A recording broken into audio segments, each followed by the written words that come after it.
Nah, jadi dikit-dikit dikatain NPD gitu lah. Nah, sebenarnya apa sih NPD itu? Barangkali di sekitar kita ada. Ayo kita bahas bareng. Apa itu NPD? Ayo tonton terus sampai habis dan jangan lupa like and subscribe kalau kamu suka dengan video ini dan ulasan tentang jiwa sehat mandiri.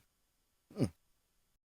Nah, tentang NPD yaitu Narcissistic Personality Disorder, yaitu satu gangguan mental yang ditandai dengan pertama adalah percaya diri yang tinggi. Pede banget lah pokoknya, gitu ya.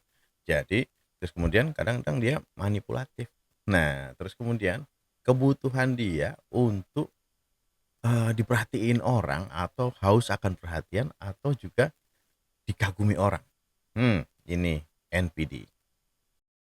Nah, NPD ini seringkali muncul pada remaja, dari remaja sampai kemudian dewasa muda. Mungkin segitu ya usianya ya. Ya, kemudian kalau misalnya kita temui sedulur kita yang seperti ini dan nggak boleh dong langsung kita katain, "Ah, dasar NPD." Nggak seperti itu. Nah, apa saja sih yang jadi perhatian kita untuk melihat sedulur kita itu menderita NPD? Yuk kita bantu.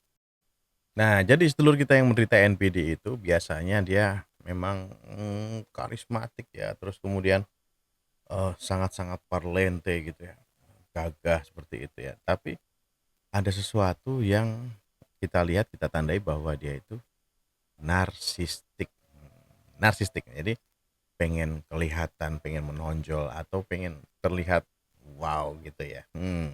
Nah, yang pertama perlu kita lihat nih sedulur kita, apakah dia punya, mmm, ingin selalu mendapatkan perlakuan yang istimewa.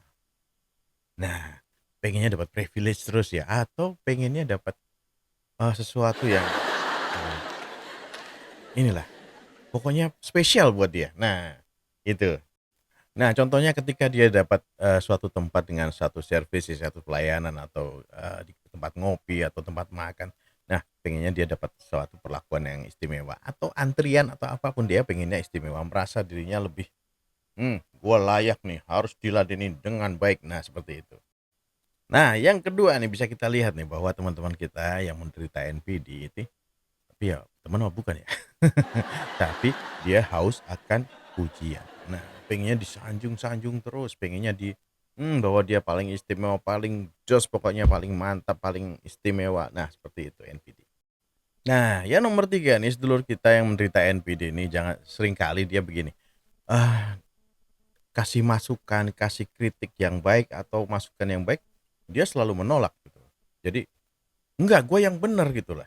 Seperti itu, merasa seperti itu terus. Jadi nggak bisa kita, "Pak ini begini," oh nggak bisa dia. Tapi yang ada dia cuman, "Oh nggak bisa, cara lu keliru, pokoknya harus pakai cara ini," seperti itu. Dan pada akhirnya ketika seperti itu dia akan haus validasi orang. Nah, pengen selalu, eee, diiyain sama orang, nah seperti itu. Jadi haus validasi orang, entah apapun tentang dirinya atau tentang sikapnya atau tentang apa yang dimilikinya atau yang nempel di badannya. Nah, karena dia habis itu dia harus akan validasi, makanya dia akhirnya memanipulasi sesuatu agar semuanya, tertuju pada dirinya. Jadi kadang-kadang ngebohong untuk, rasa kekaguman orang terhadap dirinya. Nah, itu, haus validasi dan akhirnya bersikap manipulatif. Sering ngebohong ya. Dan pada akhirnya karena dia ingin mendominasi semuanya, dia mengatur semuanya, dia pengennya semua itu berfokus pada dirinya. Semuanya harus nurut saya paling kuat, saya paling strong, saya paling pintar, saya paling ini. Pokoknya yang benar adalah saya, gitu. Nah, karena dia ingin dirinya disanjung terus dan lain-lain, makanya dia seringkali yang nomor 5 nih, mengeksploitasi orang lain. Nah, jadi kadang-kadang membuat orang lain itu selalu merasa butuh terhadap dirinya.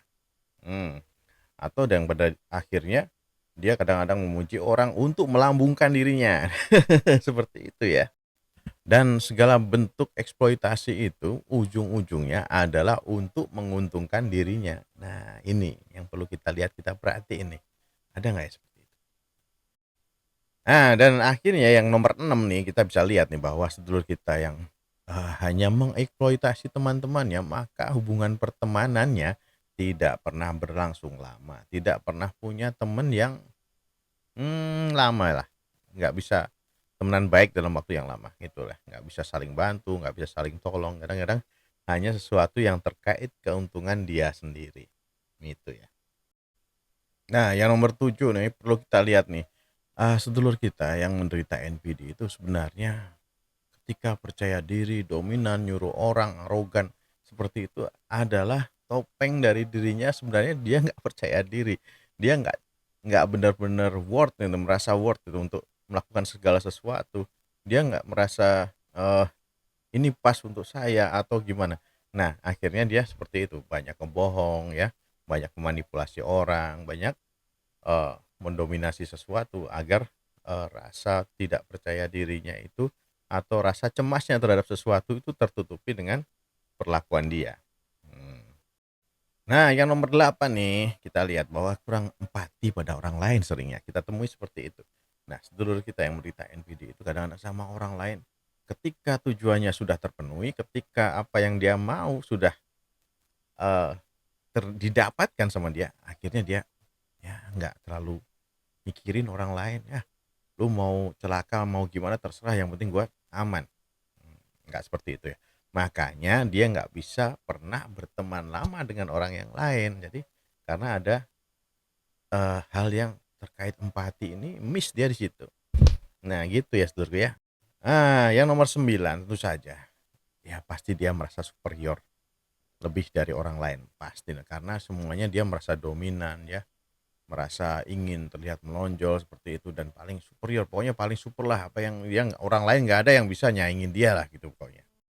Dan pada akhirnya yang nomor 10 ketika kita melihat, dia selalu merasa superior dan dominan, tentu saja dia selalu iri pada orang lain, kadang keberhasilan orang lain. Kadang ketika orang lain berhasil pengennya dia ngejegal, jadi malah pengen bikin celaka atau pengen malah ya nggak seneng lah intinya kalau orang lain itu mendapatkan sesuatu yang baik atau prestasi yang baik. Nggak ada orang yang boleh melebihi dirinya, itu NPD. Nah, dari gejala-gejala tersebut biasanya terlihat dari teman sekerja ya, teman sekerja atau teman sekolah atau teman kuliah atau bahkan dari pasanganmu sendiri yang memanipulasi dirimu, kadang-kadang seperti itu ya. Jadi bisa terjadi pada setiap orang ya, karena perasaan, atau gangguan mental yang terkait dengan narsistiknya dirinya itu membuat dia akan berperilaku seperti itu. Nah, bahaya kan? Nah, males kan ngadepin ya, bisa kita jangan sampai ini ya, sering bersinggungan dengan orang seperti ini, teman-teman yang seperti ini. Tapi kalau kita sudah bersinggungan seperti ini, alangkah baiknya kita bantu dia untuk lebih baik tentunya ya. Ya, jangan selalu kita, supaya jangan sampai, mengganggu kita, tapi jangan sampai dia lebih parah lagi jadinya kan gitu ya. Ayo kita bantu sedulur kita yang seperti ini. Nah, ada nggak sedulur kita yang di sekitarmu yang seperti ini? Narcissistic personality disorder. Nah, ayo kita bantu sedulur kita semua. Nah, kalau ada sesuatu tulis di kolom komentar dan jangan lupa like dan subscribe video ini kalau kamu suka ya. Tetap waras dan gaspol, sehat selalu.